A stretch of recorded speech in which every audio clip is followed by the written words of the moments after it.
Hey, welcome back to Vice Grip Garage. This is a guy's 1968 Dodge Dart, and it's got the block of bags.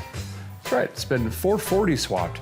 And you might actually recognize this car from an episode of Roadkill Garage or an episode of Roadkill in which a guy was actually in just briefly for a couple minutes. And shortly after that episode ended, Freiberger and I convinced each other that for whatever reason, I needed to own this car, and we made a deal on the thing. And it's been sitting here in the Vice Grip Garage Museum for, I think it's already been 3 or 4 years, but that's about to change. I'm gonna get this thing running again, make a few improvements, do some maintenance, and I'm gonna hit the road and attempt a 1,400 plus mile trip from Tennessee to western South Dakota. It should go great. Smooth. No issue, nope. Nope.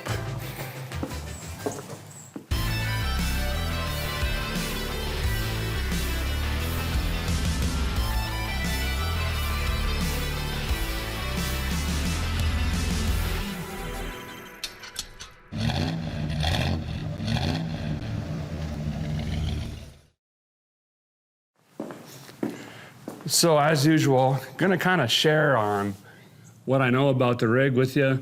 We'll do a walk around, I'll show you the car kind of up close, and then I have got to start twirling some wrenches. I need to be on the road today, get some miles under our belt, if all goes well.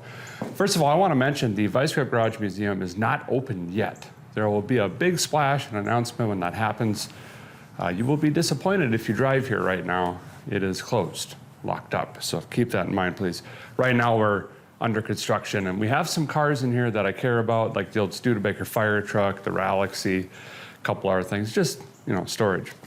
So this used to be owned by David Freiberger, obviously, and he got it from a guy, I think it was Arizona or Utah, somewhere out in the desert, dry country. It is not rotted out, which is spectacular. And on an episode of Roadkill Garage, him and Dulcich spiffed up the engine bay. It's got a motorhome 440, I'm assuming a 727. And Dulcich goes hard on engines. They painted that up, whatever. But I think it just has a carbon take, headers, if I remember correctly. And then they did an episode of Roadkill where Finnegan and Freiberger drove around the South and explored old drag tracks and stuff like that and ran the car. It's not a drag car by any means, but it does lay some patch, I'll tell you that much. In fact, there are still figure 8 marks scarred into my hayfield from when they visited, which is fine. It was a lot of fun. But I got the help throwing in the rear end on this. I think that's Lincoln locked, and Freiberger and I robbed some brake parts, and I think the front headlight harness or something like that off of one of my Dusters. Basically made it road legal for them after they left the shop. Now, as you guys know, Roadkill is no more, as are a lot of those shows. Well, all of them. So it does have some sentimental value for me. I got to help, I got to work with Freiberger and Finnegan. It was the only episode of Roadkill I was on. I love Dodge Darts and I love big blocks. So that's really why I wanted the car from Freiberger. And admittedly, he will tell you, and this is gonna sound like we're telling stories, he sold this to me because the header leaks. Terribly. And I'm just like him. It drives me nuts. We're not going to be able to fix it this trip. You basically have to pull the motor to fix it. It is on the driver's side, if I remember correctly, right against the steering box, and the header leaked. He didn't want to ship it home. And we made a deal, and here it sits. So I'll let you walk around this thing. It's a little rougher than it looks. It looks pretty straight from your house, but here at my house, it's, whew, it's just a little rough, but it's not rotted. Here, I'll show you. Come over here. So again, it is a 68. I apologize about the light in here. We've kind of got some dimmer light fixtures. I believe they're Edison bulbs. I got the doors rolled up. We'll get the wrench in as quick as we can in here and get it outside so you can see better. But I'll try to light it up as best I can as we're working. So it is a GT, which I believe had the 340 or the 383. It would have had a bulge hood originally, and the GT had the deluxe wheel covers and bucket seats. So this has bucket seats and a console, which we'll get at in a minute. And of course you got the GT badges. So yeah, it looks pretty straight from afar, but when you get close, Like this rocker panel, every square inch of it is dented in or out. It's the wildest thing, like something in the trunk was slamming back and forth or something like that. It's been schmuckered down the side and down through the door, all the way down through the door there. And someone cleaned the ditch out with the thing. Well, you can see from here, see the bumper to the front bezel there is pretty much touching. Out here it's this way. Well, dipped in a ditch, and it got the bumper brackets, the fender trim. That's kind of walloped there. This side's a little better as far as the rear goes, but same thing here. Pretty rough back here. And then hard to see, we won't be able to get into the trunk right now because you have to use a screwdriver. And the steward's in the way. I'm recycling some wire. Trunk is mashed in, kind of the rear valance here, and it's missing the trim, the insert piece, and all of that is gone as well. You can see there, oh, maybe I could get a screwdriver in there, but I don't believe there's anything back there other than a duct tape floor. I believe they were getting fumed out when they were traveling with this, and Finnegan and Freiberger fixed that with duct tape, which is exactly what I would have done. There you can see the 440 kind of peeking through. This does have the bigger rear end. What is that, 8 3/4? So it's kind of got these goofy Jeep wheels, so the offset is correct and the tire doesn't rub the quarter panel. Someday I gotta figure something out there. I would like to change the wheels and tires on this eventually, but it's kind of just got these flat black wheels on it for now. Small front tires, actually, now that I'm looking at it. Those 14s, they are 14s. 195, 75 14s. Holding up that block of bags up there. There's that GT emblem, little Chrysler doodabby down there, but look at the rockers. You know, and I think the floors are pretty solid. This is the most I've looked at the car, though, to be honest. I guess we're gonna find out when we crawl underneath of it, because I do need to fix a transmission pan gasket leak. We'll probably change the oil on this. I need to look at the digitals.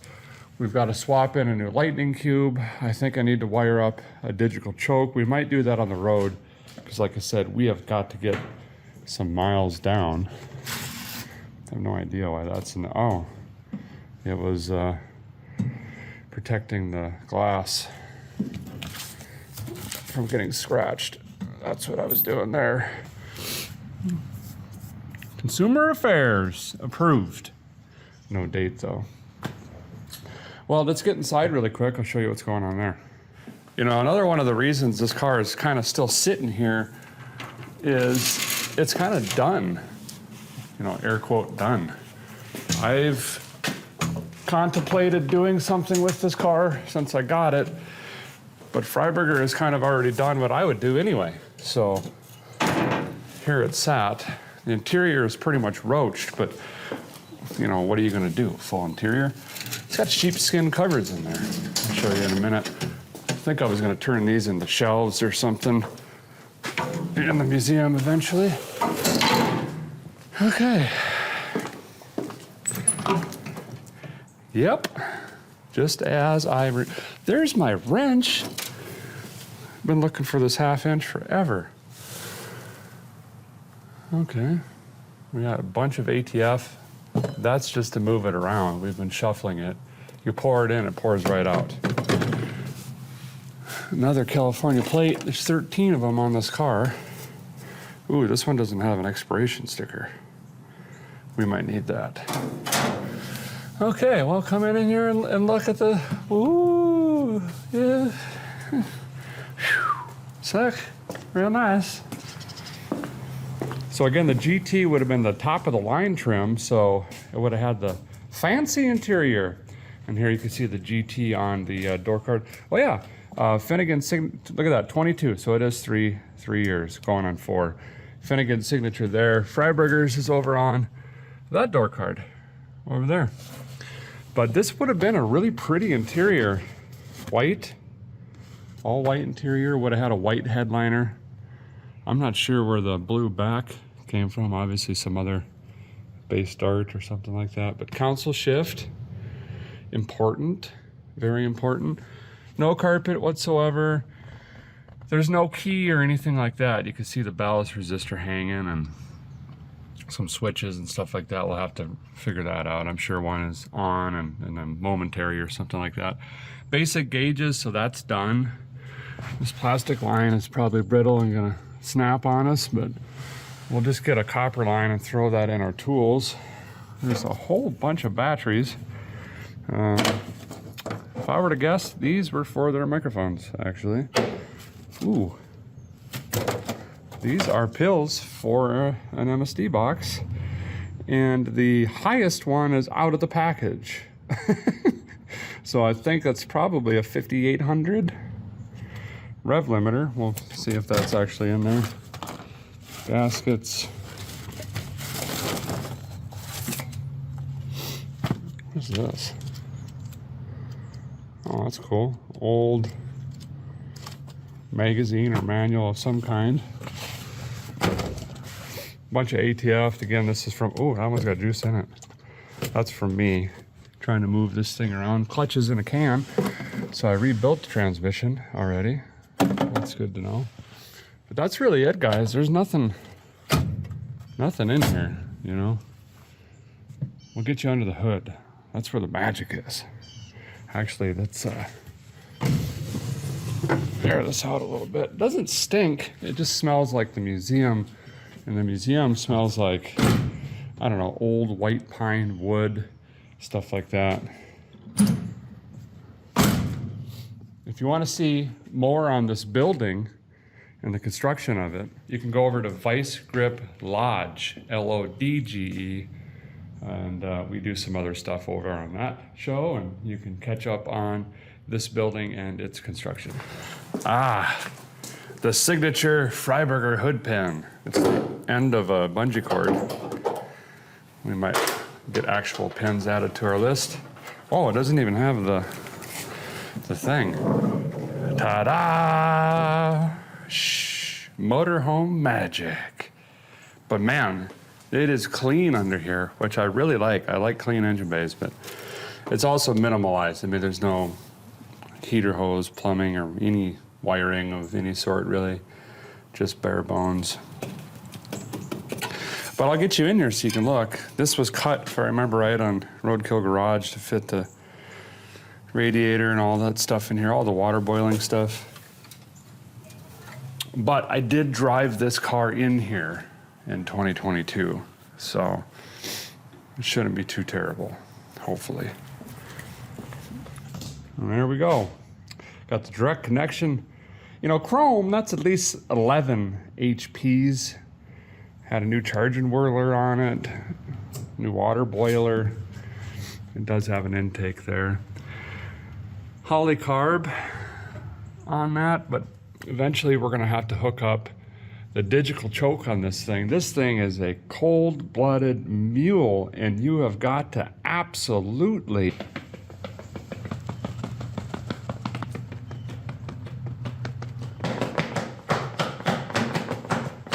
to get this thing to even think about firing. So whether we do it now or on the road, we've got to put that on our list.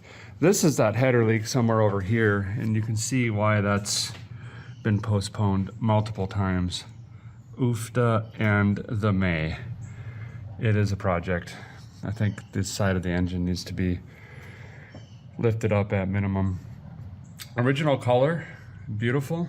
I like that actually. A lot of people don't like the bronzes and oranges and browns. I do. And even the greens. That's a brand new Roserblade. We'll keep that. That's under the hood. Here we probably changed the oil. We're gonna need a lightning cube, obviously. Some basic stuff. Let's start, I think, with the transmission. I don't want to fire this up with that dry. We'll burn the pump out. So let's get a jack in here. Actually, I'm gonna blow the floor out. I need to do it anyway. I brought the blower.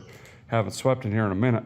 We'll blow this place out, and then it won't be so dirty rolling around in here. Start with the transmission, get to the engine, fire this thing up, look through it, load it up, you know, trash bag of clothes, a couple tools, and then we're gonna hit the road.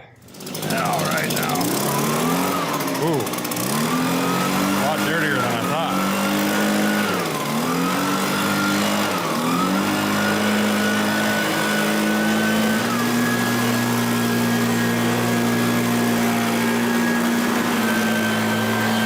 Sure beats sweeping. Gotta find all the nails though.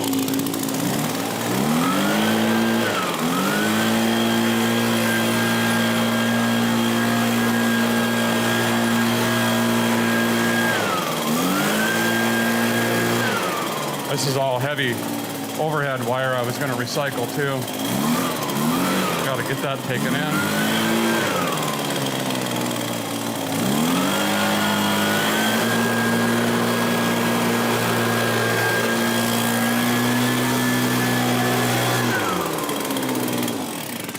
If you guys stick around and we hopefully make it to our destination, I will share with you why we are taking such a big journey in that particular vehicle all the way to western South Dakota. We got something big coming up. Okay, now that I can't breathe or see, let us continue. Dean Martin's bathrobe.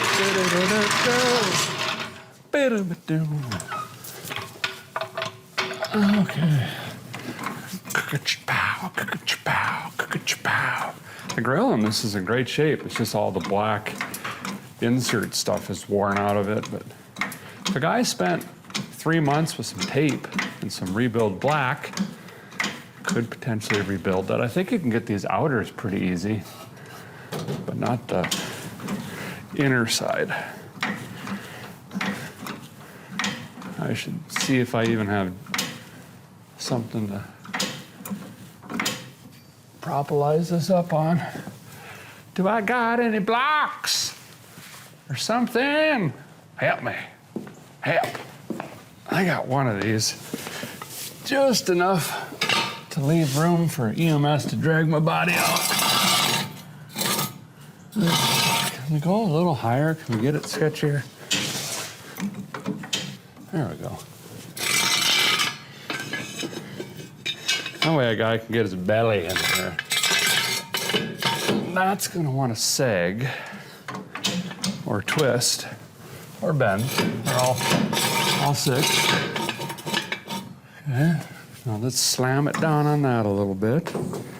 There we go.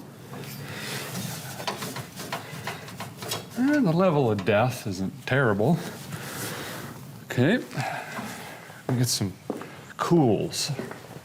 Okay, we've got chromage oil pannage, which is our first indication it's junk. And also, none of the bolts are the original bolts. So that's also good. They're not the flange style. Looks like it's got a newer drive shaft, or it's at least been spray painted. So that is approved. All right, let's get this pan in here. I'm gonna drain what's left. If there's anything sitting in the pan. Of course, we know it should be fresh because you just have to keep dumping it in to get this to move anywhere. So, but we will take a look in the pan once we get it off. Let's see how many clutches are in there.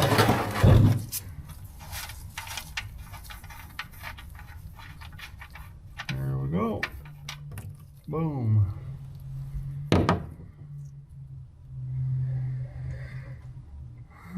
Okay. The speedo cable's unhooked. Wonder why.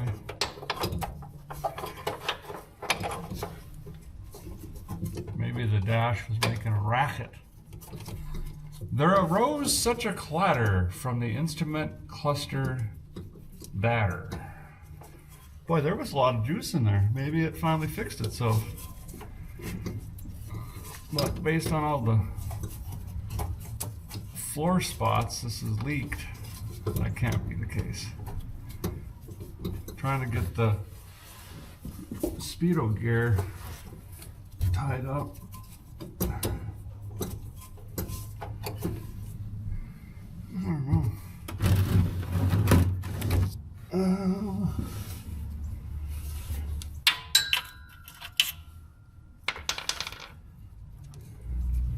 I think I need an extension. The exhaust is going to be right in the way.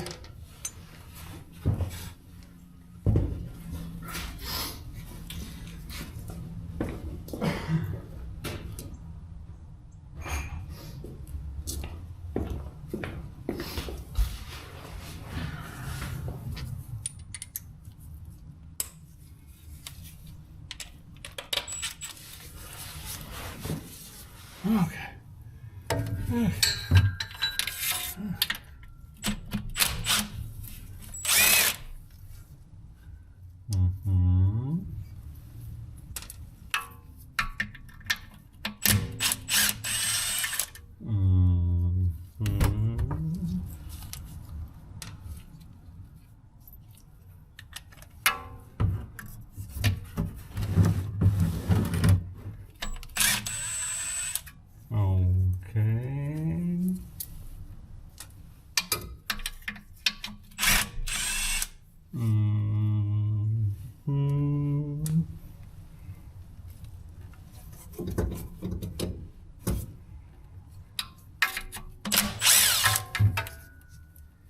Well, this is where I'll be if you need me. You know, just this is what I'm doing now. You know.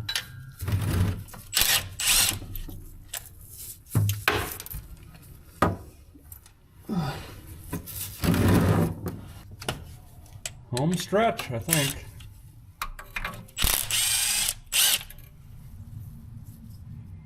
I think.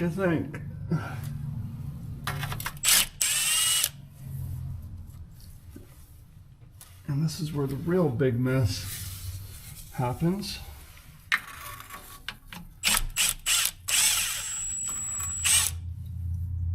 Oh, she's glued.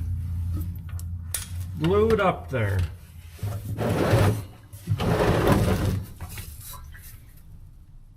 Yep. Huh.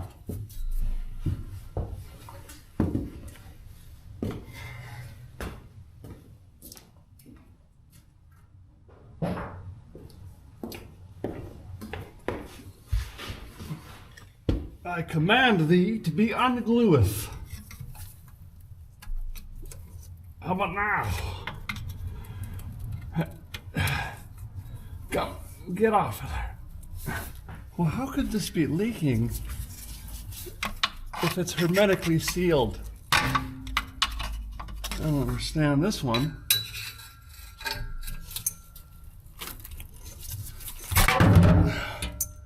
Old cork gasket. Now it makes sense.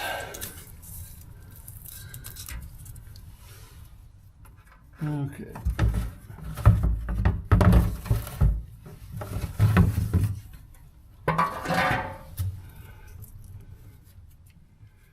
Be good to change this filter anyway. They beat on this car pretty good.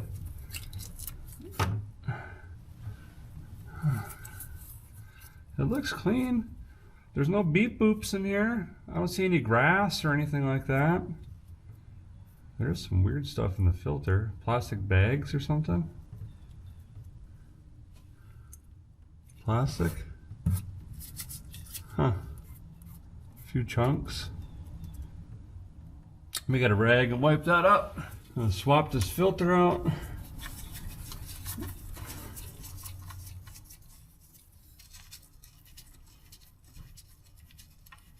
This is gonna make me feel a little better with how many miles we have to go. I know the rear end's fresh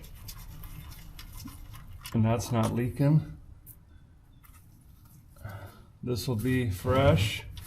We'll get some fresh Earl in it.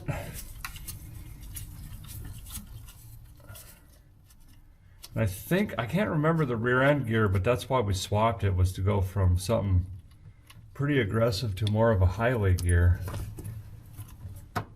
So that'll be good as well.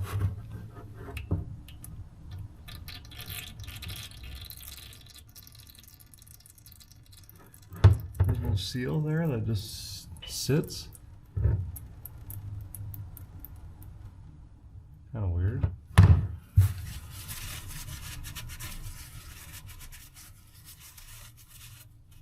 Huh.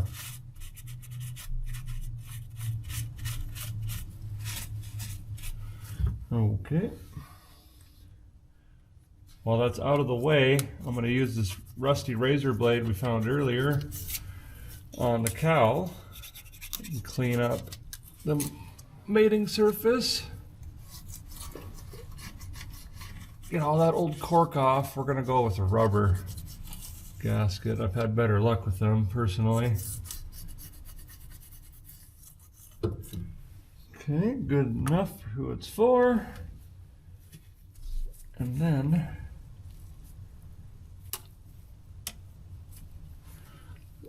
this goes back on.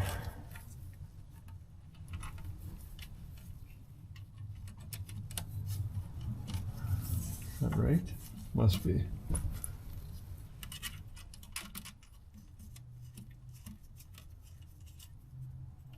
Don't want to be jamming these screws into the wrong orifice, you know. There we go. All right, now we'll take the pan outside. We'll take a look at it in the light, see what we got laying in the bottom of it. Goop up a rubber gasket, put the pan back on, fill her up.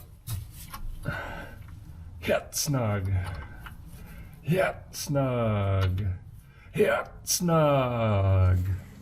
Yeah, so this is a great example of, we're going to pretend we didn't see this. There is a lot of, well, if this was a gold pan, I don't think we'd be road tripping today. Put it that way. There is sparkle galore, copper, silvery chunks, clutch. Okay, well, I'm just gonna wipe it out and, you know, we'll do that. We're gonna pretend we didn't see this, and when the transmission fails, well, I can't believe that. Why would this transmission not work? Doesn't make any sense to me.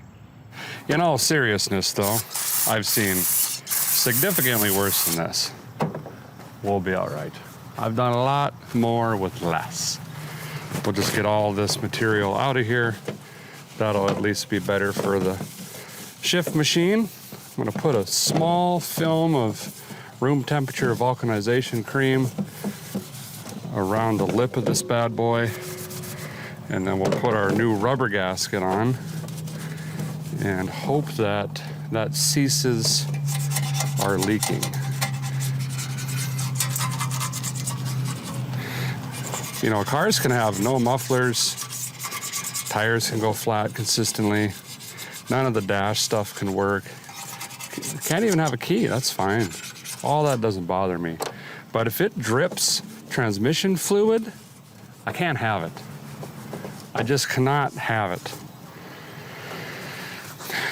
Especially if it's going to be in this building. I don't know what cars are going to be actually in the museum yet. I haven't decided.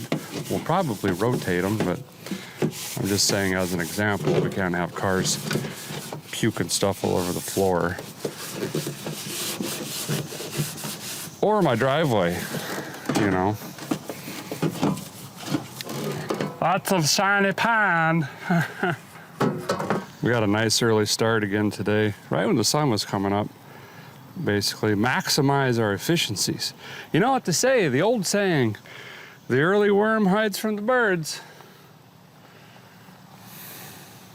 You know, almost got this done. I like to just a little film. It's gonna hold the gasket in place long enough for me to get some bolts in there and also give me some extra sealage on this cheesy chrome pan. They always leak. Same with like cheap stamped valve covers. Can never get them to seal ever. Speaking of Seal, does he still sing? Something about flowers or roses or something? I don't know. Wonder what he's doing. There we go. Let it sit in the sun now that it's over the building. Good day. Let this heat up a little bit. Get a little pliability in her. And then we'll jam that right back in.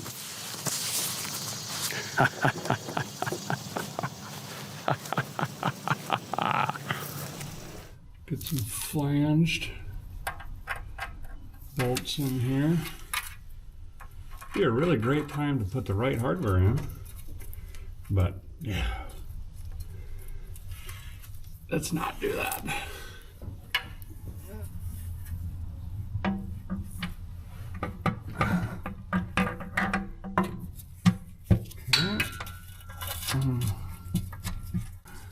Why did I put it way over there?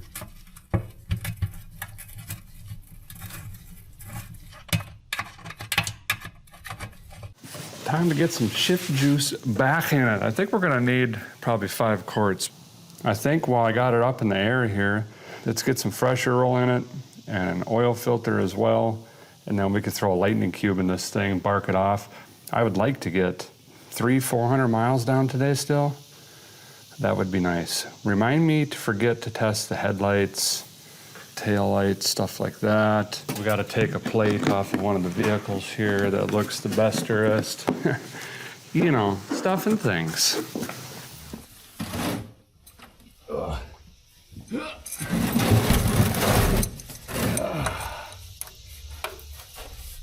Ow! Dropping oil bay too! Oh yeah, still just me. Oh, she might have been a little low. It didn't really punch out of there like I thought it would. But maybe not. It's got some gasoline in her, that's for sure. Nothing dripping out of this thing yet. That's good. Have to decide if we're going to go up through Iowa. I think we might. Or cut across through Missouri. There's a couple, 2-3 different ways we can go. Then we'll get up to I-90, I believe, Sioux Falls, South Dakota, and we can just rip straight west. We're headed towards Rapid City, South Dakota, which is in the beautiful Black Hills.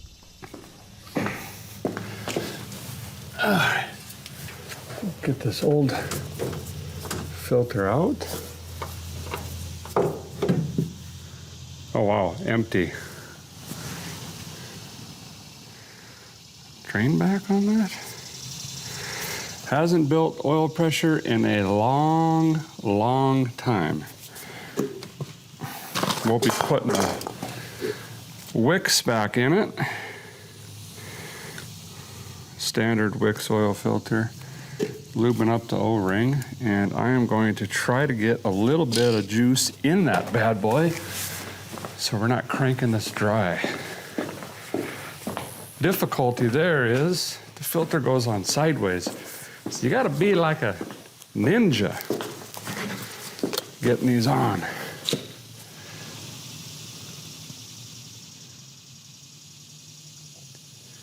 Come on now. There we go. Test my ninja skills this morning. And yes! Oh, pretty good. Pretty good. I gotta try to find something, write the date on there because obviously the odometer is not gonna work. Now we can get this back down on its paws.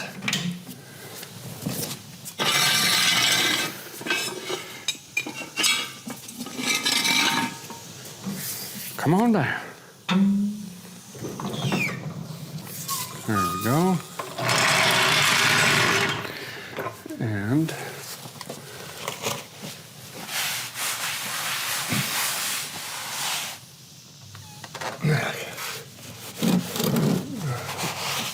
see it was spilling over the side of the pan.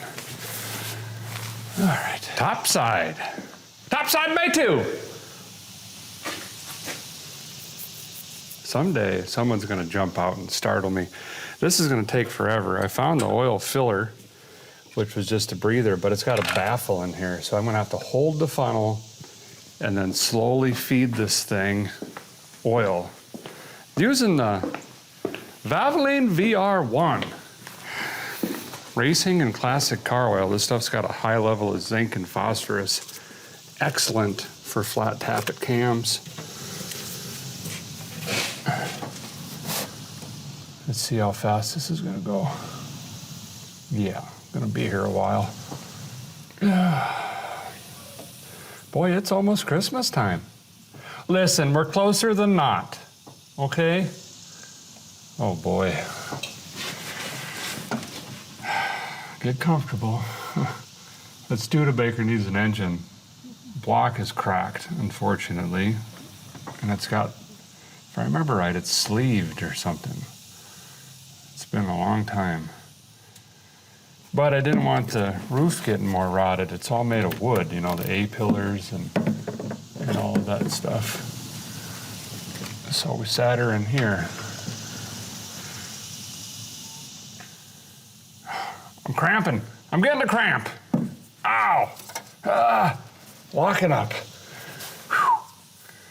Oh boy. I just drill a hole in the valve cover. Well, 19 months later, I think I've got Earl in there. Using the 1/2 inch I've been looking for 17 months. No, more like 36 to 48 months. Swap this lightning cube out, and I think we're ready to crank on this thing. Figure out the switches again. Probably gonna have to prime the fuel make it happeners, but I am thinking it might be nice to crank it for a while before it just barks off, build some oil pressure, so I may not do that. I used to have an actual hold downs. This is kind of weird. They probably have all this fancy stuff because of the tracks, would be my guess. Out with this.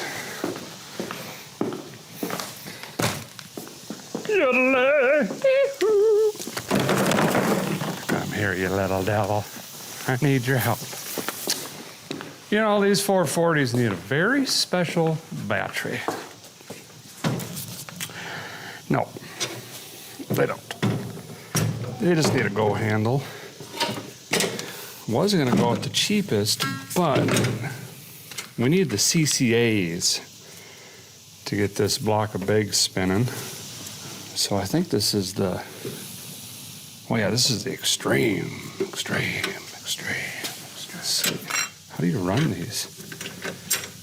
Never had such good parts. Okay.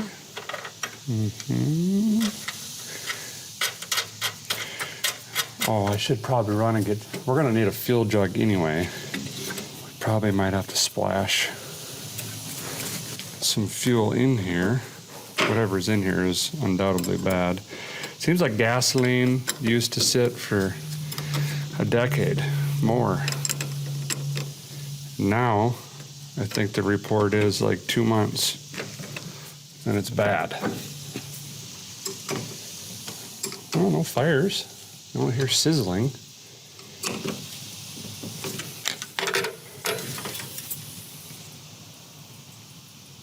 That's got stuff on it. I don't see any marks.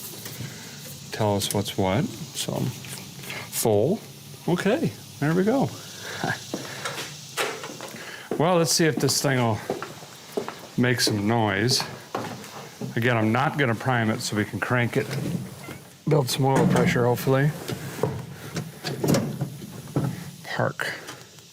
Gotta figure out these switches. This looks momentary. Yep. So that must be on. Or was it on? Nothing is changing to tell me. I might have to put a meter on that.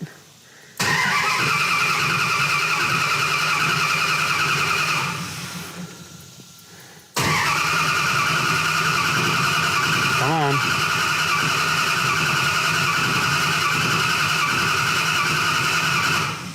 Boy, it is not building oil pressure.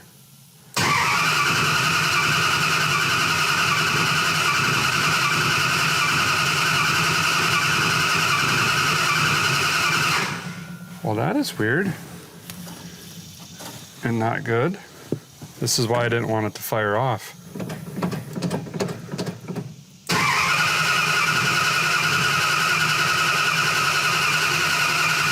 There we go, finally. Now I feel more comfortable.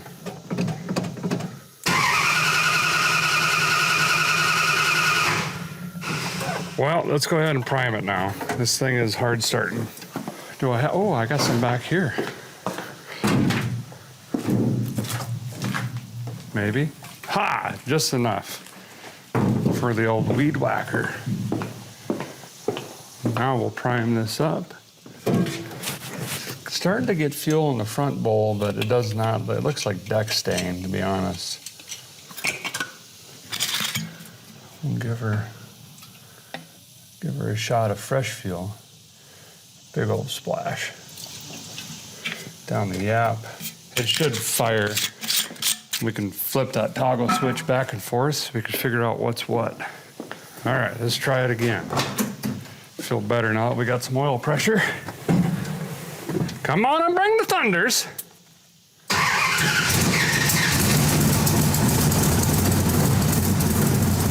There we go.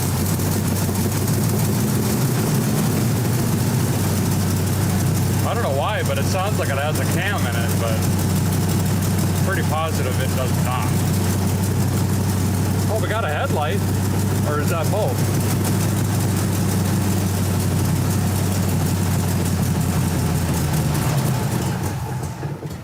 Yeah.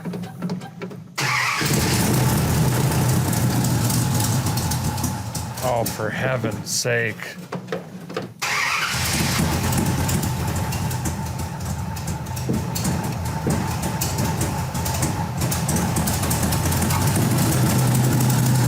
It just does not want to idle. There's that header leak. Oh, the mag. Ah, sounds so bad.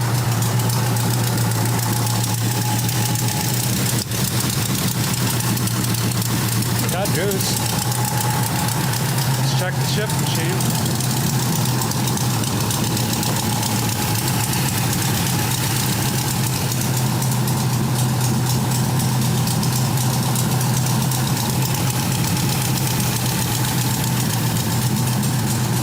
Yeah, needs more.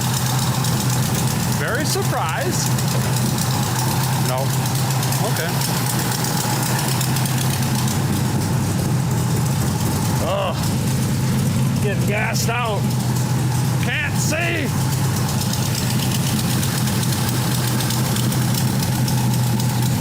All the bowls can be set down. Back one's blowing out. Front one's a little high. Okay, get 5/8 and a screwdriver. Sounds good. I think it's that TTPI exhaust or whatever it is.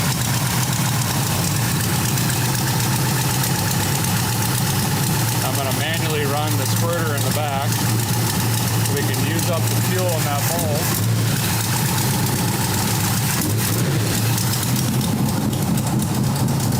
There we go.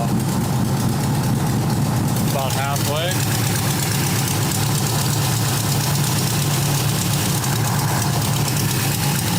They might have had these a little hot for racing.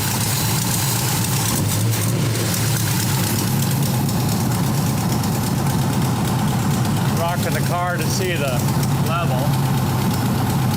There. Perfect.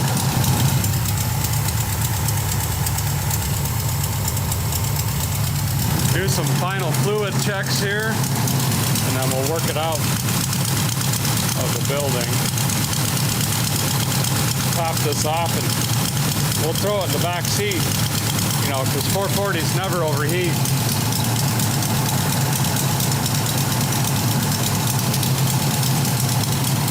Okay. What's our shift machine say now? Should be pretty darn close. Right on the money.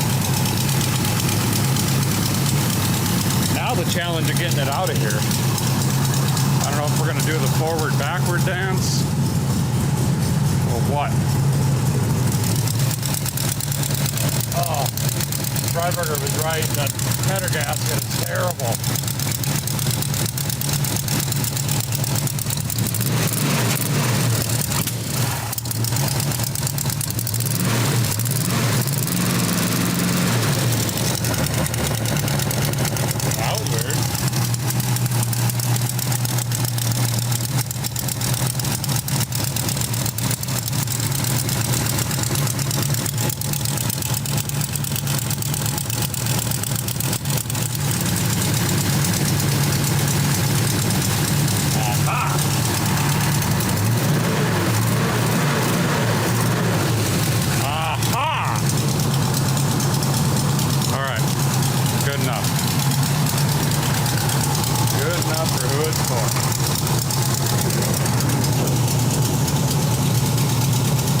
Get it out of here somehow. Back and forth, 300 to 700 times. Oh, I gotta move the T-bird first, or whatever that thing is, LT5. This has been sitting for quite a while now. Of course, you guys remember this thing, but watch this. I bet you. 1, 2, 3 pumps. Immediate.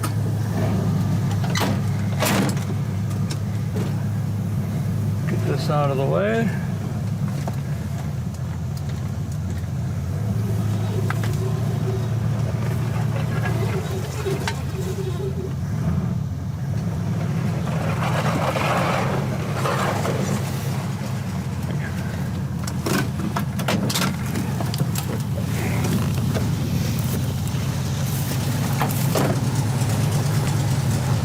Got to get my race car indoor here pretty soon. Really don't see how this is going to work, but I got to try. Might have to get the wheel dollies. We got brakes. They're firm.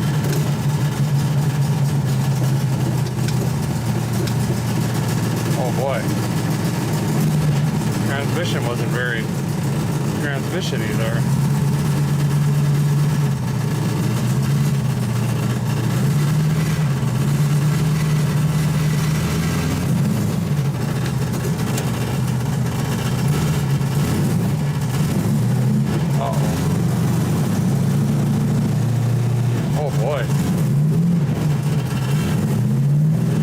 That's not good.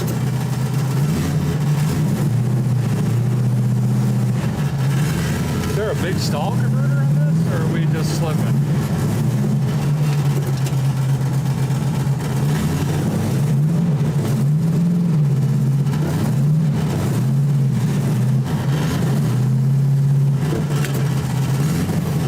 Well, we made it 8 feet on our 1,450-mile journey.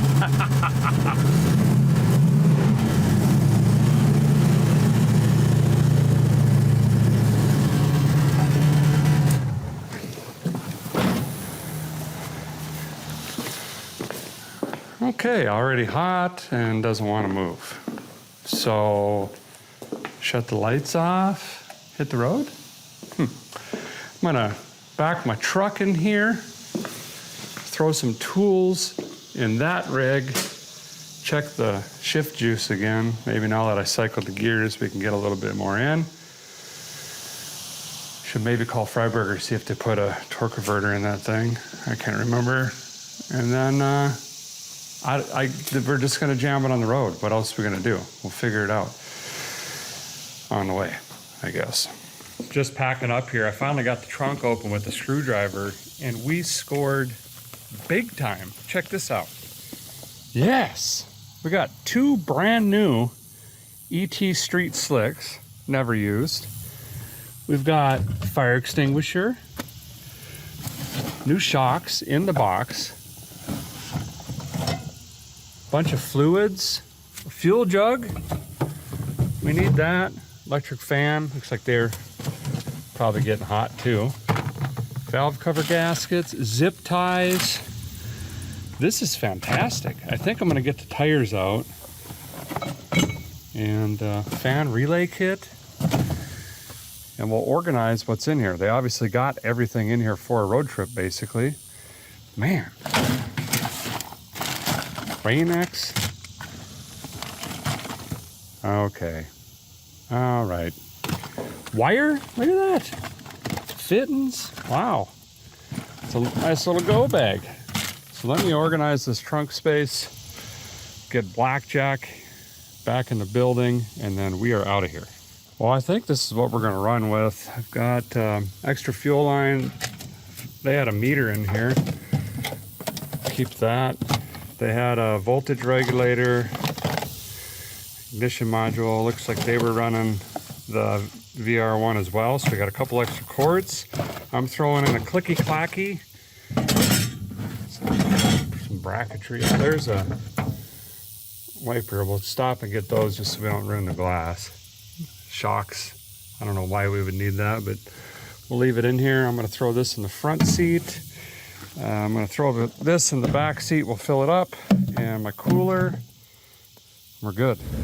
I always feel like I'm forgetting something. Doors are closed. Lights are off. Alarm is set.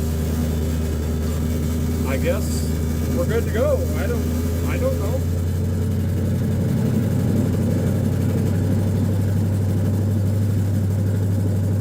Boy, this is going to be a long trip, but it's going to be worth it. It's going to be a lot of fun. We have got some very random stops along the way.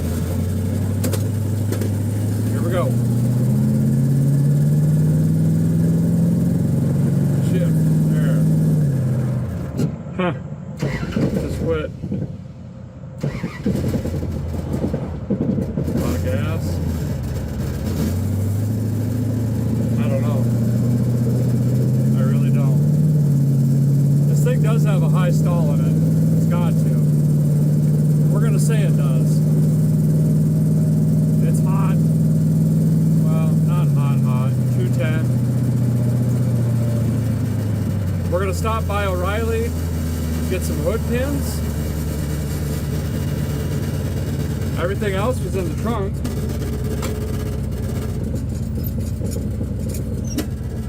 And then we're off to our first stop, which is somewhere in Iowa. I'll explain a little bit more on that later. Well, it's on the way to the fuel station when I thought, you know, I'm gonna check the tires on this thing, and it's not good. We are cracking, starting to separate all the way around. We are definitely, I mean, don't get me wrong, I'd run these for a while, but we ain't making 1,400 miles, that's for sure. Boy, 15s is getting hard to find anymore. That's why I usually try to have some around the shop. Did find some, but they're really narrow. It's like a 205, 60, 65, 15. I think there's a 235, 60, 15 on there now. So it should be the same height, but about an inch narrower.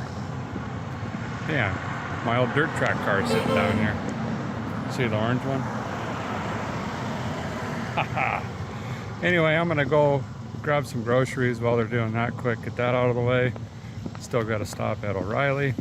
Great time to tell you guys, our first stop is seeing my friend Johnny in Cedar Rapids, Iowa.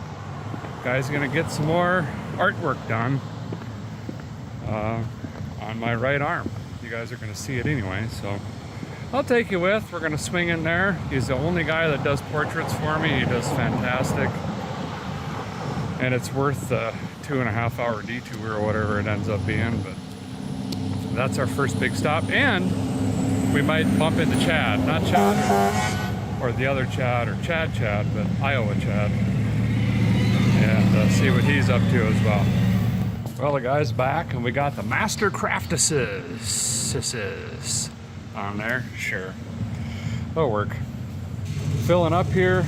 Gonna have to obviously, oh, I can't forget my gas jug. We're gonna have to obviously do the usual and figure out mileage. Most blocks of bigs, Mopar, Ford, Chevy, get right at 10. No matter what you're doing, pulling a house or cruising. But I just want to verify so we know what kind of mileage we could put down on this thing. Not a single drop under there, so I think we have rectified the transmission leak, although we now have a fuel leak that just started. That's okay. Well, just never mind. There's nothing leaking back here at all. We have no leaks whatsoever. Huh. Oh, okay. It's the rubber, there's a rubber seal that goes into the tank, and the filler neck just pushes into it. It's kind of goofy, so if you overfill it and those are dry, it leaks. Trico Classic is what you want to ask for on the wiper blah days. I don't think it worked. No, nothing's wired, but at least the glass isn't going to get scratched. Well, let's hit the highway. I already changed my mind. We're gonna stop by the shop first, see if I have any retro bright lights. I can't see anymore at all, and at night it's terrible. And we're obviously gonna be driving at dark a lot. So I'm gonna stop at the shop, see if I have any more retro brights. Fingers crossed. We'll throw them in the car, deal with that later, but then at least we'll have them with us. This thing gets hot quick sitting at lights without a shroud. But that's all right, we'll just ignore that too.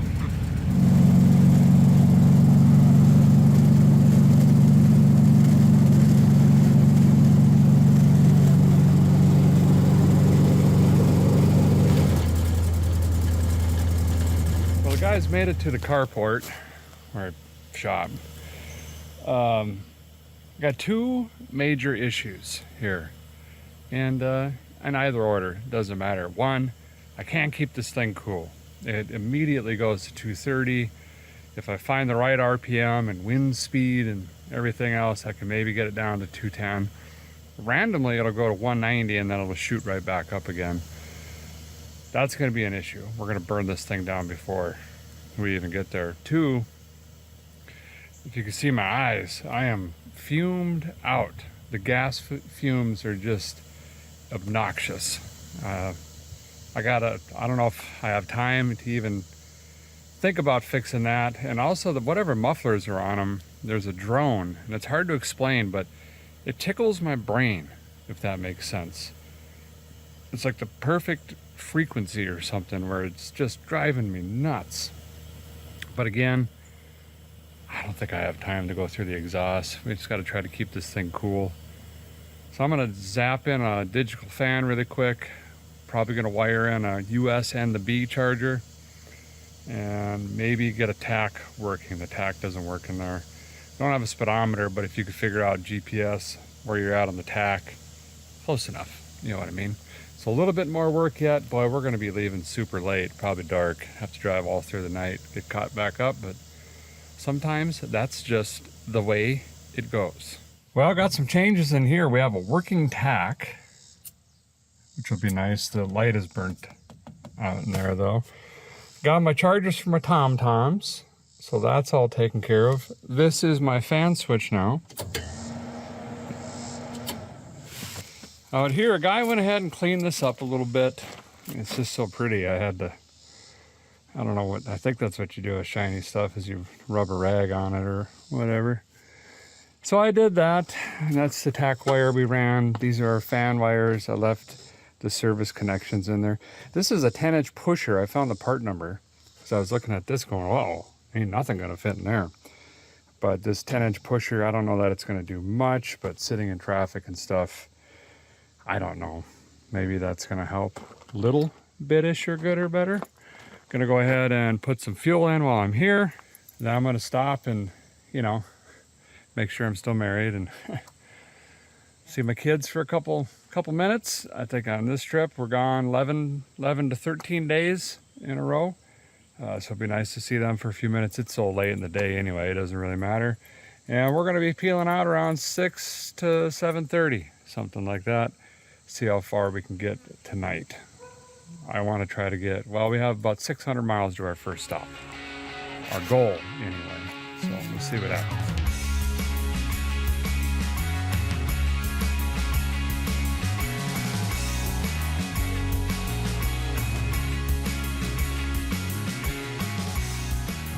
Well, so far the temperature is much better.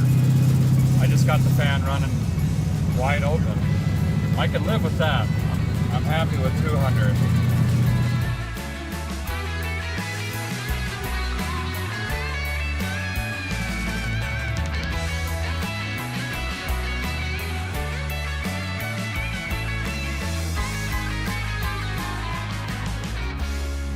Well, we are not very far down the road. Just wanted to pull over and do a fuel mileage check so I can get that out of the way. And just look everything over, make sure we're not dripping any fluids or anything like that. Top off and we'll hit the road. By the way, I forgot to mention, I forgot to turn the fan off. Some of those Holley Retro Brights, I think these are supposed to be for my square body, but I need them now. They are expensive, I'm gonna be honest. They're not cheap, but I can't drive at night without them. And the alternative is endangering everything and everyone on the road, including my cooler, which is full. We don't want that, obviously. So we'll throw them in, get there, and then we can decide if we're gonna leave a minute or not. Let me do some mathises with the calculator. I'll let you know our mileage. You can guess now if you want. Well, 6 miles to the gallon.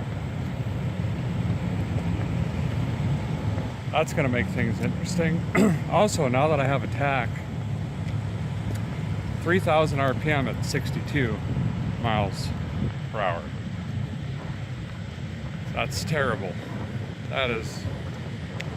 So we got worstest fuel mileage we've ever had out of any car, and we can only run 60, and we've got 1,400 miles. Math, 17 days. We got to do it in 2. Good. It's real good. All right, let me grab some fruits and veggies, something to drink. We'll hit the road again. Supper. Okay, so we got to stop every 70 to 80 miles to fill to be safe. Awesome. And we're staring into the sun the whole way. Let's get after it. It's gonna be a long night.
Well, a guy ran inside after fueling, get a snack, And left the fans running, thought it would be okay, but it already drained the battery. I've got no juice. But luckily, oh, I think they just closed. The sign just went off. There's an O'Reilly right over there, but we're either gonna have to get a jump or figure out a pud store quickly. Well, we're walking. Everywhere is closed. I'm gonna bounce over to this other fuel station, see if anyone there is a jump box or jumper cables or something. See if we can figure this out. It's late at night, so pretty much everywhere is shut down at this point. We just got super lucky. Knocked on the glass. Brian was cleaning out his till. Super nice guy, and he's like, man, I was just watching one of your episodes. Borrowed me the jump box, and we're gonna get this thing fired up, head back over here. We're gonna put the tester on that battery. It shouldn't have drained that quick. I just ran in fast enough to use the restroom, wash my hands, and grab some beef jerky, you know. But whew, that was a close one. We were almost shacking up in the TP Toupee place here for 39 bucks or whatever that is. Oh, thank goodness. Okay, we are back in action. And a guy now owns my 942nd jump box. Huh. Okay, I got my headlights adjusted a little bit.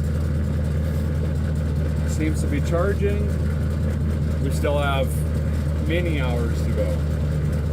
You might see the sunrise driving. We'll see how far I can make it. Let's hit the road again. Yeah, I made it like 22 yards. That's pretty good. It might not be charging actually. That fan might have killed the charging whirler. I don't know what to do now. Well, it's not charging. Try this. If it's not this, then the charging whirler's out. This is gonna be expensive. It is definitely the alternator. Unfortunately, we can't get one till Wednesday, and I am in the middle of nowhere right now.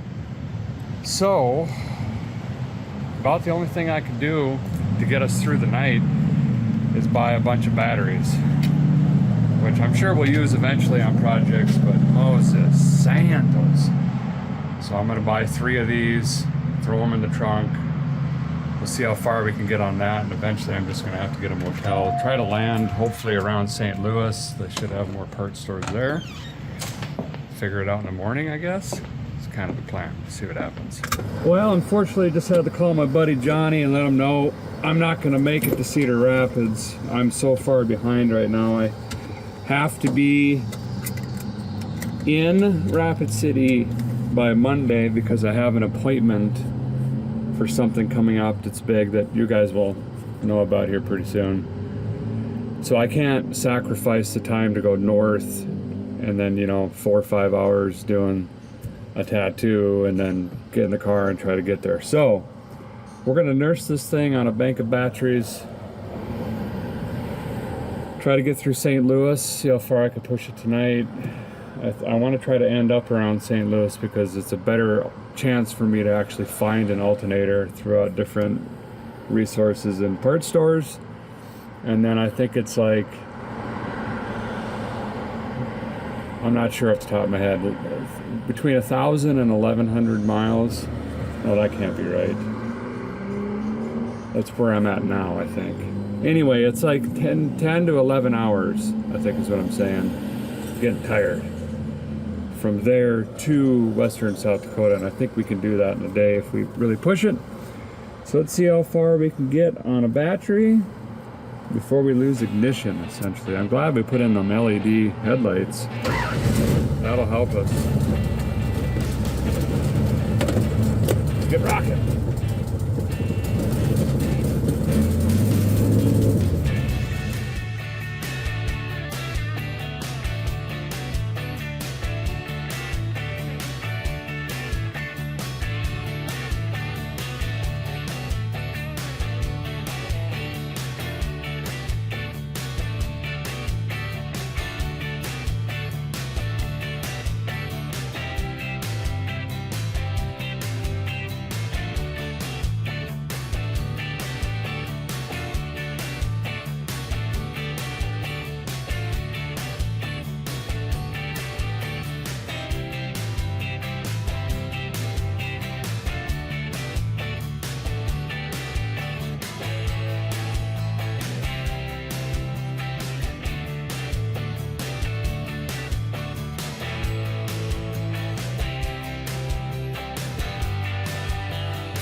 Well, we're gonna shut her down for the night, or the morning, I guess. Push her as far as I could, but I'm on about a 20-hour day. And we're west of St. Louis, which I think puts us in a pretty good spot to get parts tomorrow. So we're gonna shut her down here, and then in the morning, I'll figure out miles and how much farther we gotta go. We gotta get some parts for the car, do some work, do some wrenching. We'll take it from there. So we see you guys in the morning. Well, good morning. Got a 17-mile walk back out to the parking garage. At late last night, I don't remember what time it was, 2 a.m., 2:30 in the morning, something like that. Walking to the elevators. By the way, I stayed at a casino hotel last night because there's a cluster of parts stores right down the street from here. Every brand, basically. Maximizes my potential of getting the parts we need today. Anyway, walking to the elevator, and there's a $5 machine. And I thought, no. But why not? You know, we've been really lucky today. So I put $5 in and bam! $450. So that helps. I was feeling actually really down in the dumps about spending that much money on all those batteries. It seemed like such a waste. So then I go and change in my ticket. I'm walking back to the room. Keep in mind, this is like 9 minutes later. Same machine. I thought, nah, that's not how it works. So I put $20 in. Played it down to my last hand. Bam! $450 again. Second. Played on that for a while. But now we got gas money, Going on. paid for the motel, paid for the batteries. We're off to a good start today. By the way, for you kids watching, gambling is not good for you, and it can turn into a terrible disease and a waste of money. So don't do it. If you want to gamble with your money, put it into a certificate of deposit or a CD. You can get a fixed high interest rate. You get a guaranteed return on your money. Take the same amount you're going to gamble, and you'll be set pretty good by the time your Uncle Derek's age. Hey, look at this hot rod. Let's take that thing. It's still here. I didn't even roll the windows up last night. I just peeled myself out of this thing, pretty much. Here's the plan, don't have one. I crawled in on fumes last night. I was really pushing it. We got one good battery left. We might have enough voltage to make it to the parts store. We'll tell when we go to crank on this thing. I am gonna check the oil quick. I had this thing foaming at the mouth, ears pinned all the way back last night. My excuse to myself was I couldn't see the tack, so I didn't have a light. Glad we changed the rear tires. Now we're hauling a bunch of weight, everything else, but I gotta get rid of those goofy Jeep wheels. It's driving me nuts. But we should have a nice, loud, echoey cold start today.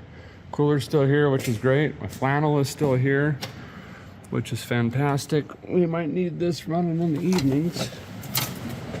By the way, we got these back on the website again while they last.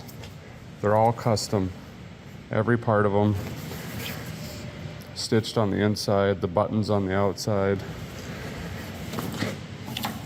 Fire extinguisher still here, Milwaukee light. I think we're good.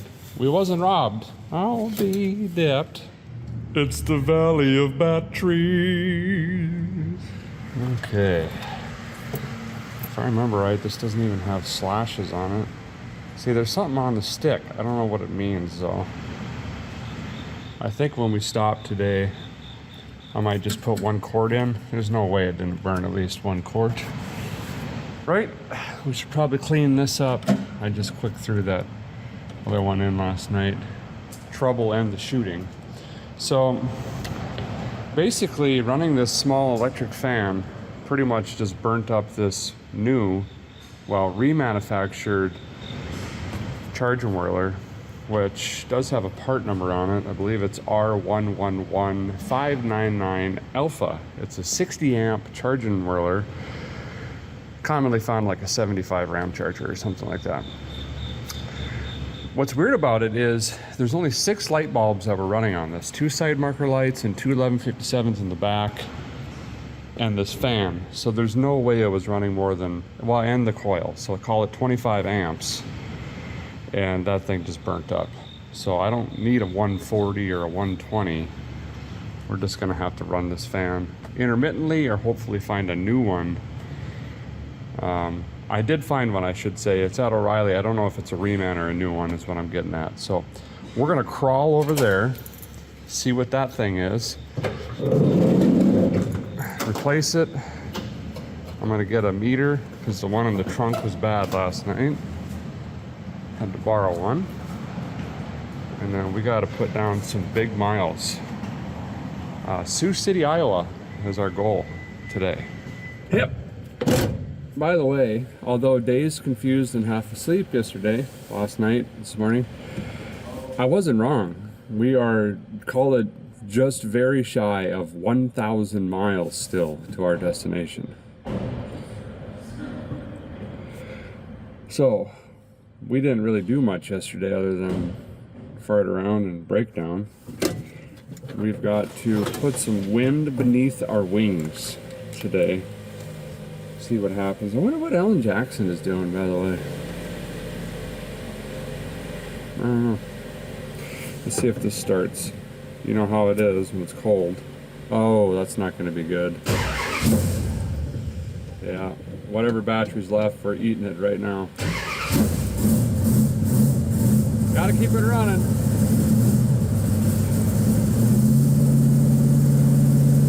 Good oil pressure.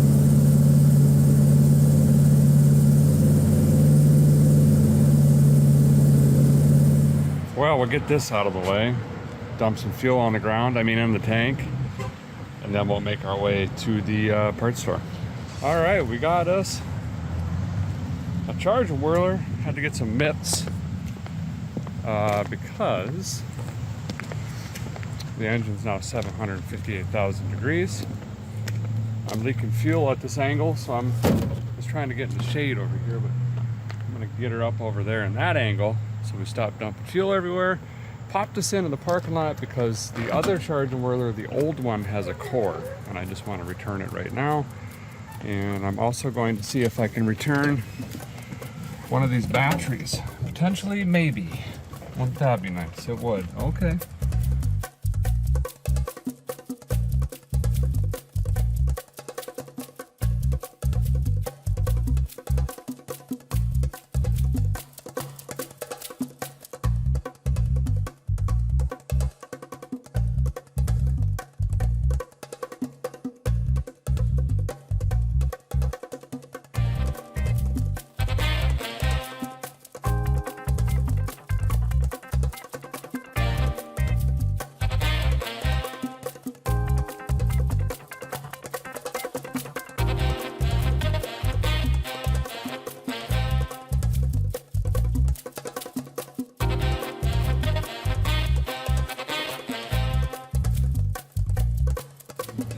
Well, we're back rolling again. We're about an hour west of St. Louis. It's charging. I did pour that quart of oil. Well, actually, we gained 2 quarts of oil in the trunk of junks. So I threw one of those in. There's no way this block of bags hasn't chewed on at least one. A little nervous running the fan today. So it's hot right now. It's at 240. You know, sitting here, shutting it off, turning it on, trying to find a pump here really quick. We're gonna fill up again, grab a mid-morning fruit snack or veggies, and then I've been searching for something to do along the way, and man, there's really nothing out here.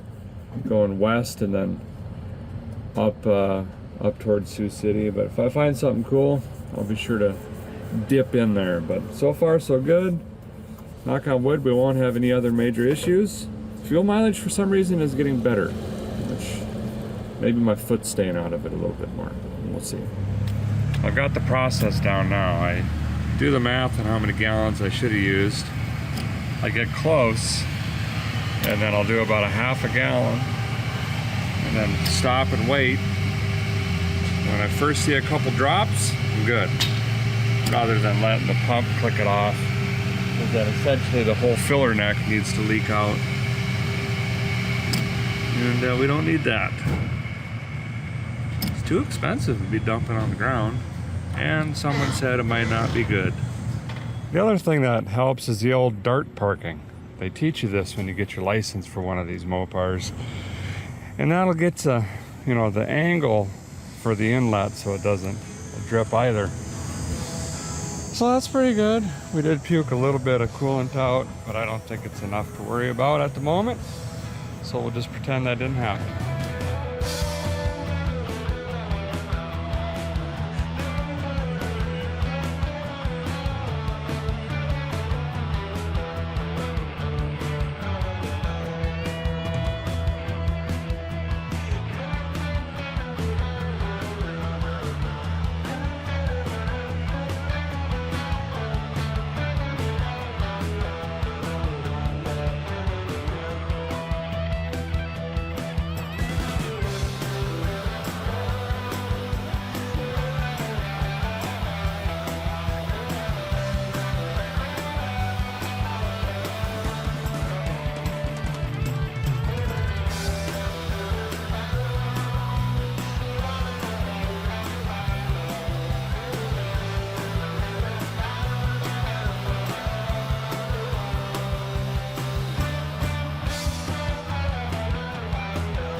Well, the guy has absolutely no idea where I'm at, but I saw a Cenex, gravel and dirt blowing.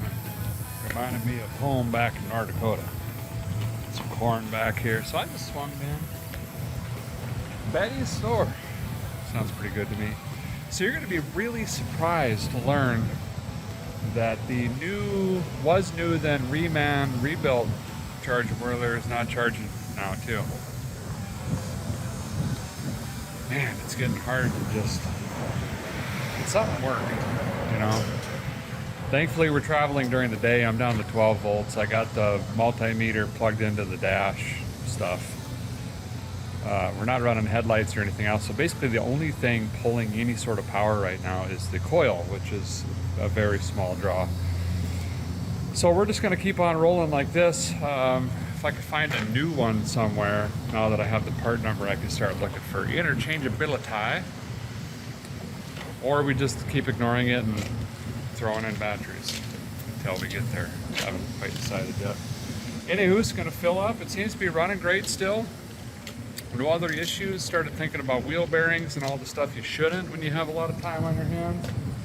I think the rear end's going to be fine, but we still don't know what's going to happen eventually or not with the transmission and bearings and everything else. Still running hot too. 210, 215, pretty average-ish, but we're just going to keep ignoring that until juice or smoke comes through the hood. Okay? Okay. I think a guy needs to take a turn or 16 out of the front torsion tubey bar sticks. Bring that front down just to tickle. You know, or maybe a shorter tire. They're 14-inch wheels on the front, which is maybe what it came with. I don't really know. Anyway, got some accoutrements. Let's hit the road. I think I might have lost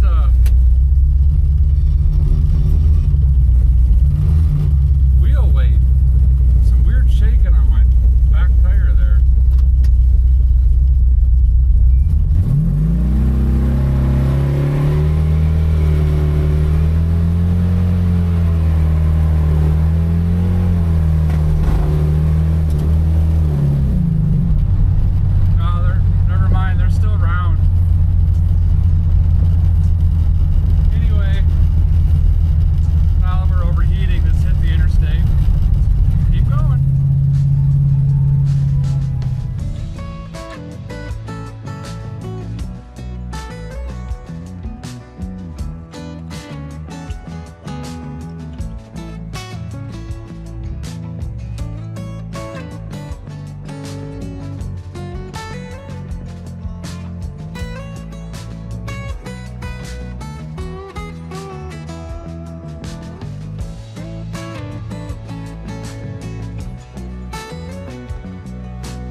somewhere in Missouri, I guess. I just learned.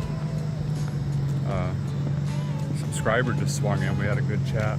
All the fireworks stuff here over the line. There's literally fireworks stores all the way around me, every direction. I guess it's illegal in Nebraska and I don't know, one of the other states over here. So people come in from all over the place, and it's a huge economic boom for the heartland out here. It is drizzling right now. I know you can't see that, but there's a band of rain. You could probably see that back there. We're gonna have to continue to drive through that. I'm gonna wait to do Rain-X or anything like that, or try to wire the wipers until I absolutely cannot see and we end up in the ditch, because I wanna try to avoid driving in the night tonight if I can. Still got a migraine from doing this.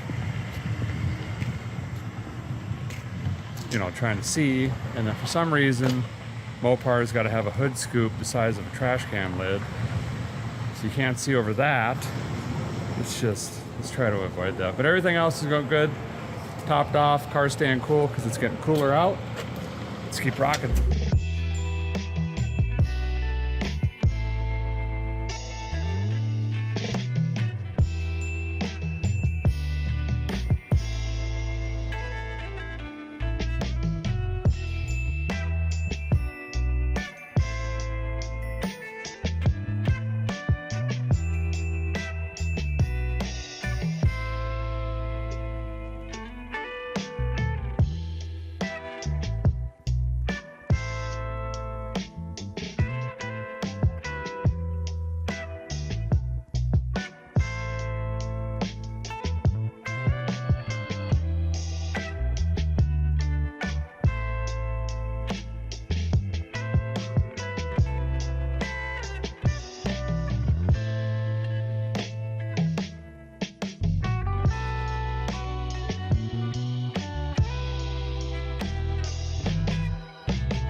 This is gonna completely jinx me for tomorrow, but we have actually made our goal for once in the same day. It's not tomorrow morning.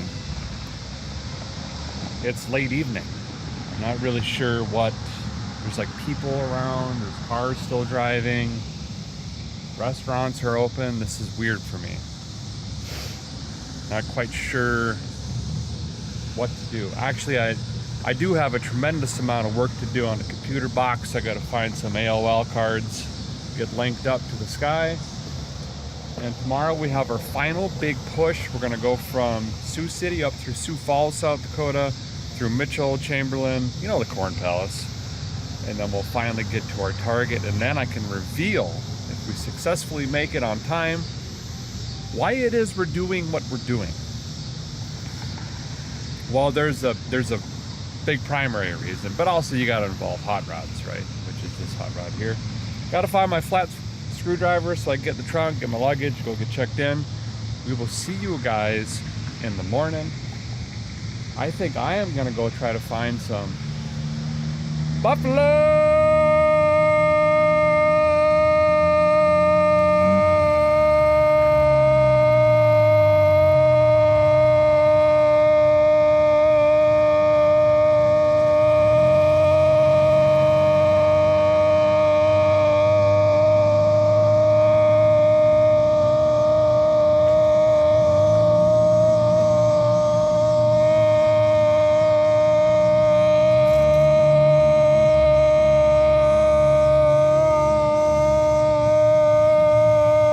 Stampede. It's actually a pretty volatile game. Don't play that anymore. See you guys in the morning. Well, good morning. Oh, thank goodness it's still there. Huh. Great. Well, since we're leaving the Hard Rock this morning, we got to start off with some lyrics, random. Let's go with it's 8 o'clock on the dot. I'm in my hard top cruising the streets. There's an oldie. So I woke up bound and determined this morning we're gonna fix this charging issue. Just tired of it, you know. But I forgot one thing. I've been away from the Midwest for so long that in the Midwest, Sundays today, nothing is open. Nothing.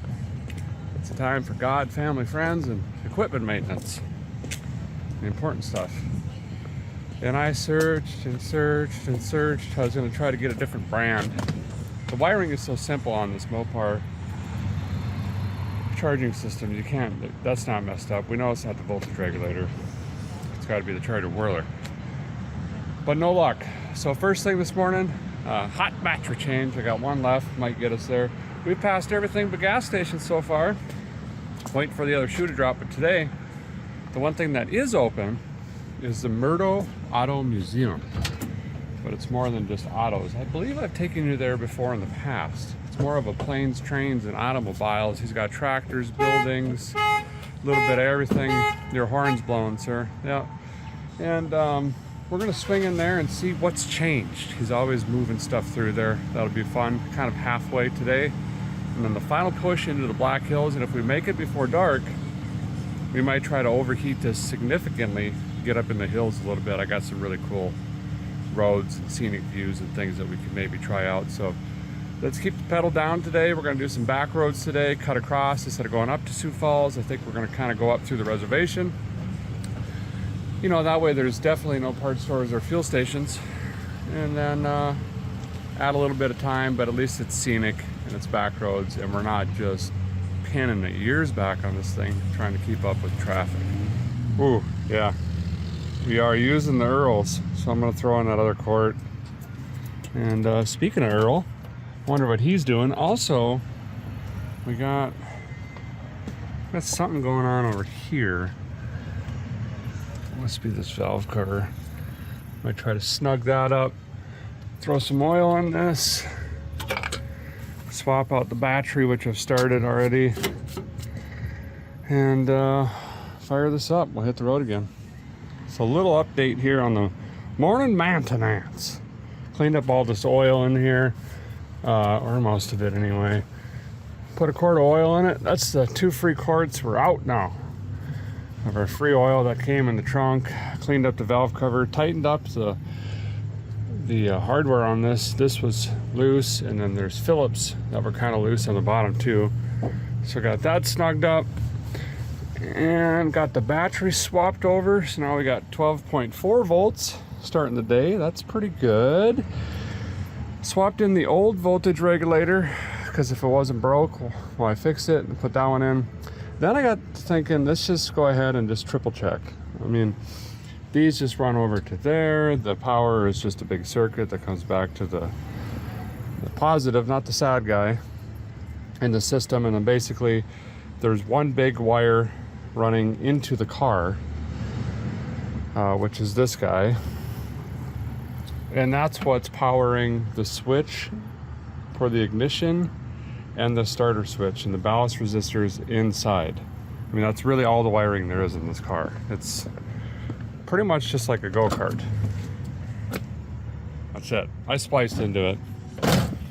Should call this car Scotch Lock on account of how many Scotch locks I've got into this thing. Anyway, went ahead and ohmed out the ground wire from here to that, because normally those are mounted like on a firewall, but these have to have a very good ground to work. That's just the way they're designed. So the case is the ground. So if you apply this to fresh paint, it's not going to work. You got to scrape the paint off, which I'm assuming Freiberger and Dulcich didn't want to do, and I understand that. So they zip tied it and ran a wire for now. We will eventually fix that and put it on the fender well or something like that. And over time in old cars, that's always the issue, it seems like, is the paint or stuff gets corroded underneath of this and these lose ground and don't function. The other issue is there's usually a ground wire running from here or here to the body. So when you apply this to the firewall, you're bonding this system to your ground. And a lot of times that wire will get cut or damaged or frayed or yanked out when the battery gets swapped, blah, blah, blah. Anyway, this system is fine. So now let's go ahead and ohm out these wires going over to there. And if you don't know what ohming means, you're just verifying that you have connectivity from, for example, this end of the wire to that end of the wire. And that's as simple as flipping it over to the horseshoe mode And when we touch these two together, you'll see the meter. If I can do this with one hand, boom, it says yes, I'm recognizing the fact that you are touching these two together, and we have a complete loop in this line. So we're gonna do that with these wires just to make sure. Did they get pinched or burned or something stupid or simple? I don't know. It's obviously been spliced into. We have new wires here, old wires there. Let's just check it out. It's triple whatever, stuff and things. Okay. I'll be dipped. Well, the blue wires, we got connectivity. The green wire, we got an intermittent circuit on that. So let me peel back all this tape. Maybe a bad fitting or something. We've got a couple different things that have coincidentally happened.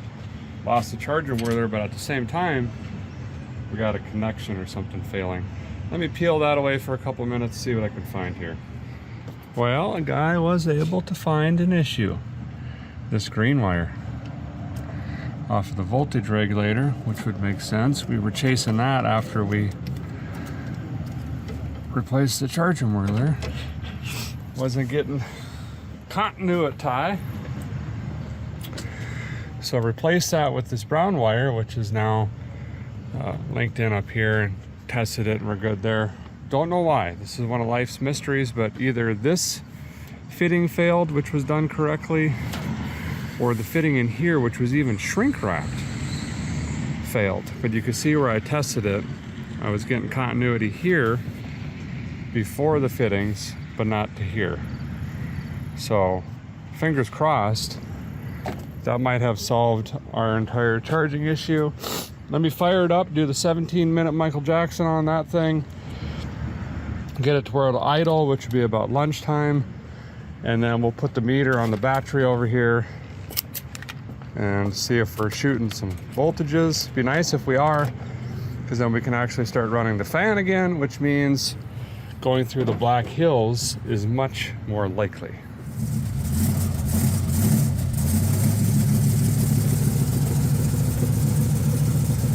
Good morning, block of eggs.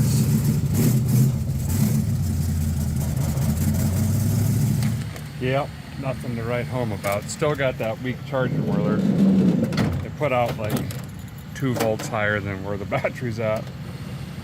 But anywho's, at least we wasted time solving one problem we didn't need to solve because the other one's still bad. You know, so there's that. Let me pack up the tools. Let's fuel, hit the highway. I think I'm hearing a little bit of a mess, but we're gonna do the right thing and just add that to the long list of things we're ignoring at this point. Also, something I've learned on this trip, I feel like I'm fueling up like John's Hemi, you know, every 17 miles. You use the restroom, wash your hands, get a coffee, do all that first. Then you come out and pump fuel. So when you allegedly dump 17 gallons on the ground, you could just jump in, hit the switches, and what? I didn't see that, allegedly. All right, we're gonna go on 29 north, but then we're gonna snag west, and we're gonna go through some really cool small towns called like Yankton and some other stuff. Nice rural eastern South Dakota, corn country. Got some farm boys and girls up in here, tell you that. Hauling pigs. All right, see how this thing likes 87? Not good. It's probably gonna ping a bunch, but I'm not going to second guess Freiberger's distributor placement. I'm sure it is perfect.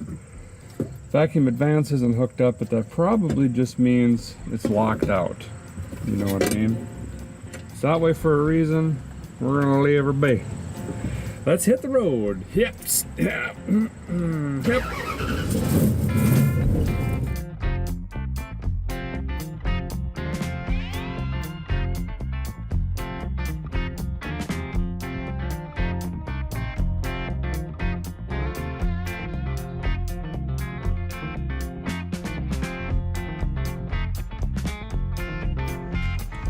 There's just something a guy loves about these old Sinclairs.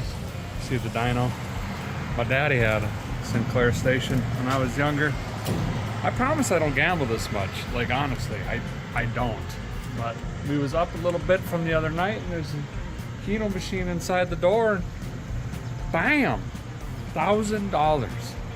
Now the fuel bill's been really rough on this trip, I gotta be honest, and then buying them batteries, but I'm gonna put every single penny of that right back into this project if we get to where we're going. I'm not sure where we're at. We're cutting across to Yankton. I'm in some little small town. I don't see any signage. But it's been a nice break here on the back highway instead of winding this thing up on the interstate, getting a billion cars passing me, so that's been nice. Well, we'll keep the hammer down.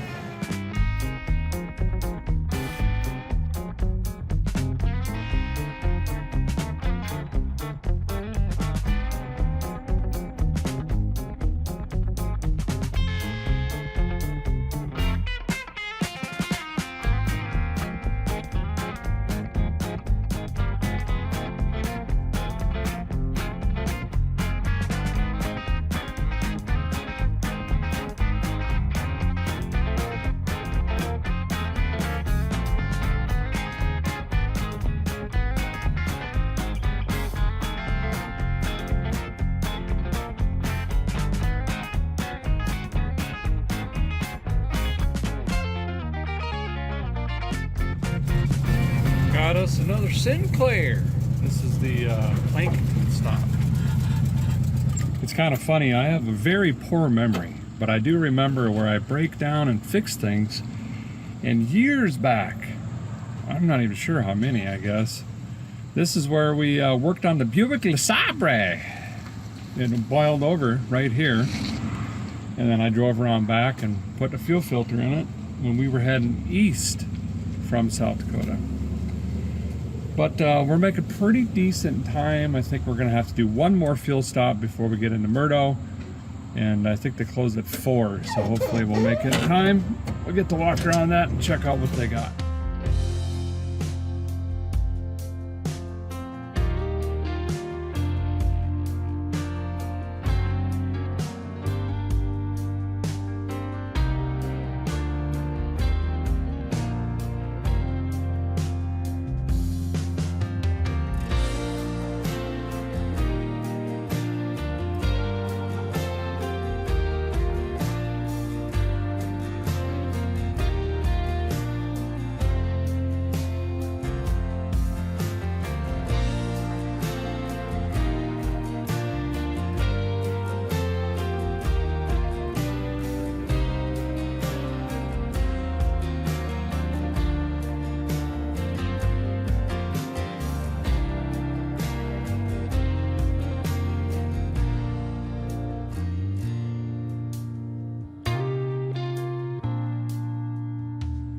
Well, we went on ahead and made her to Murdo.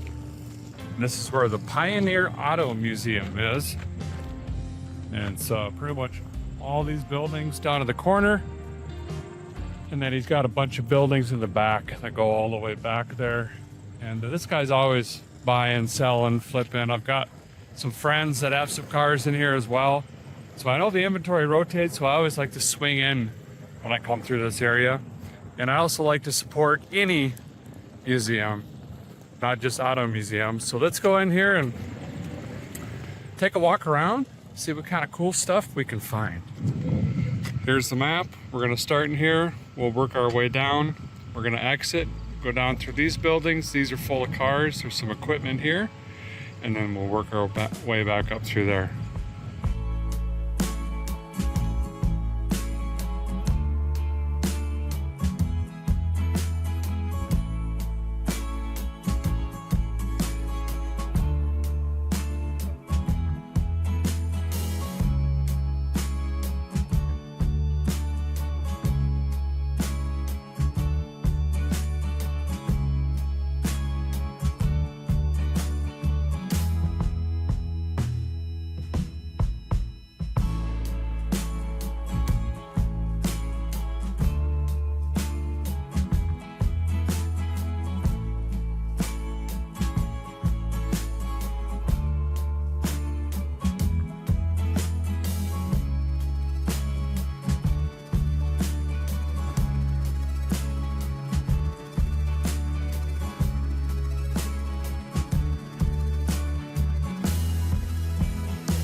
Well, that was just scratching the surface. There are buildings we didn't even go in. Couple reasons. One, we gotta still get some miles down. Two, I don't want to spoil it for you. If you're ever in Murdo area, swing in, spend some time here, or any museum on your travels.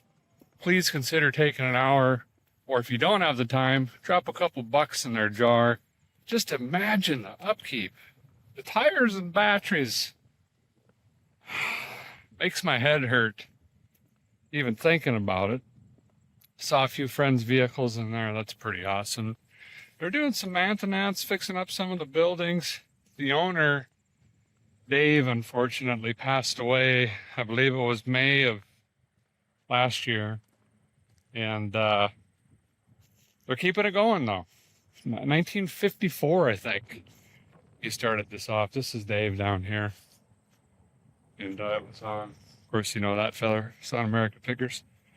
Anyway, we got, I think, less than 200 miles. Well, we got to stop at Wall for a cup of coffee. Famous cup of coffee, and that's about our fuel stop. And then we're finally going to make it. And I got to decide if we're going to try to bop this into the hills or not. Or just call it quits. Believe it or not, this seat eventually gets uncomfortable. I mean, it's really good, you know, but, you know.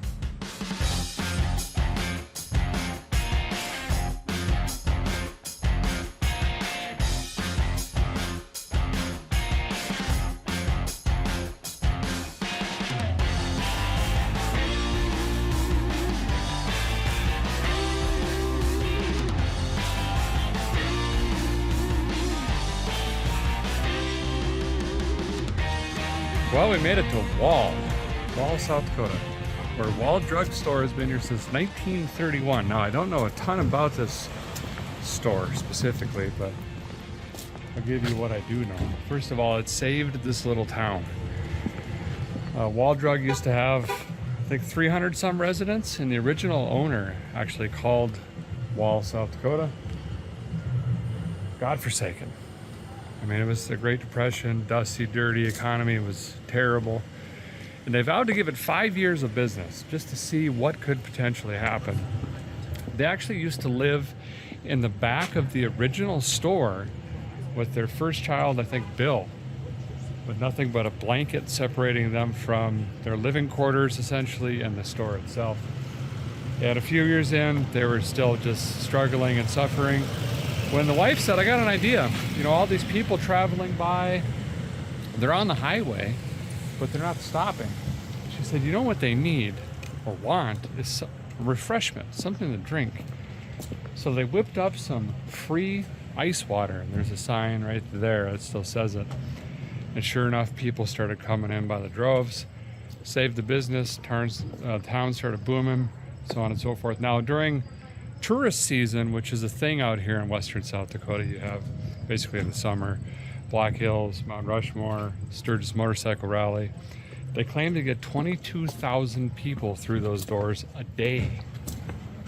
So it is a big business. I'm gonna swing through, get myself some ice water, check things out for a couple minutes. We'll get some fuel, and then we'll continue heading towards, I guess, essentially Rapid City, South Dakota. Nice little area downtown here, though. There's so much. You know, tourist-style gift stores. Just imagine 55 of those hooked together. That's what you got here. Plenty of shopping to do. One thing I forgot to mention, which is kind of fun, they've continued the tradition of billboards, and if you live in the Midwest, you know what I'm talking about. They have tens of thousands of billboards. In fact, in World War I, I believe, their family members started posting billboards in Europe, and it kind of became a quirky thing. And now there's Wall Drug billboards all around the world. And you can't go 10 miles without seeing them down Interstate 90, that's for sure. But it's worked. It's a booming business. Happy for these guys. Okay, here we go. Back on the road.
I could not be happier. We have officially made it to the Black Hills of South Dakota.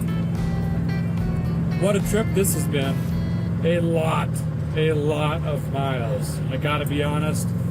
I thought the gear ratio was better in this car for the highway, but it was not. But nonetheless, we made it. And it did what I set out to do, was prove that this was a solid car. And it really is a solid rig. The chassis and drivetrain, very good. Needs a little bit of work. We got to figure out the rear end. The exhaust needs some work. Fuel tank, okay, it probably needs, you know, a carburetor or fuel injection or something like that. And the cooling system and electrical, and it needs a wiring up.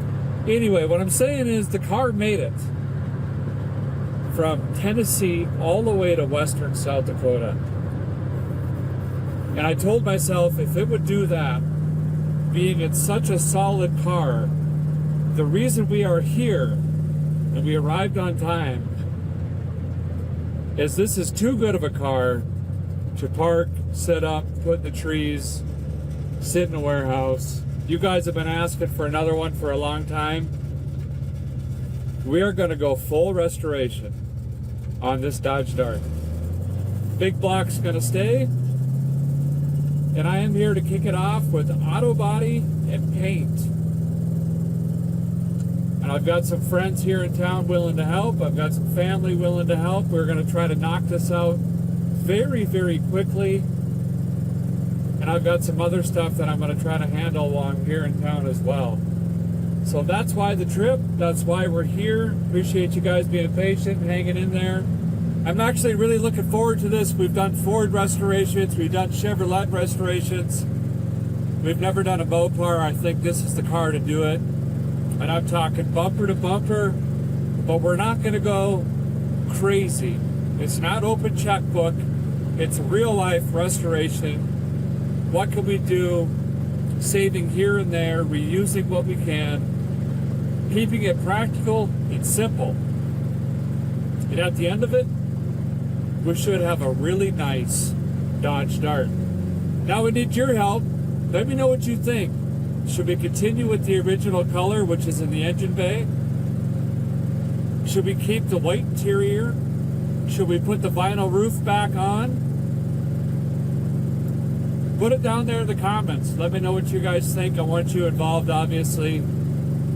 But I think this is going to be a lot of fun. It's going to be a tremendous amount of work, but I'm looking forward to it. And it starts for me tomorrow at 6:30 a.m. I'm exhausted. We're going to skip the hills this trip.